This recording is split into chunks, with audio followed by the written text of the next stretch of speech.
Welcome to Kenton Teaches. Enjoy the video. In this video, I will explain how to start your BMW M5. First, always ensure your vehicle is in park or neutral for safety. Next, make sure your key fob is either in its slot or simply inside the car. Then, firmly press the brake pedal. This sequence prepares your M5 for ignition, ensuring a smooth and safe start every time. It's a simple process, but following these steps correctly is key to enjoying your powerful machine.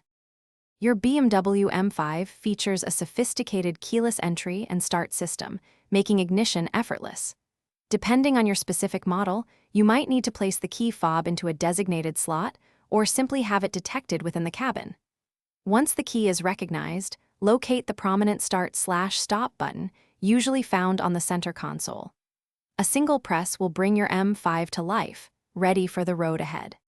Hey everyone, if you're finding this video helpful, please hit that like button and subscribe to the channel for more great content. Quick recommendation: staying hydrated is crucial, especially on long drives. The Oala water bottle is fantastic for keeping your drinks cold and accessible. Check the description for a link to grab yours and discover other exclusive deals. Now let's get back to the video. With the brake pedal firmly depressed and the key fob detected, simply push the engine Start/Stop button.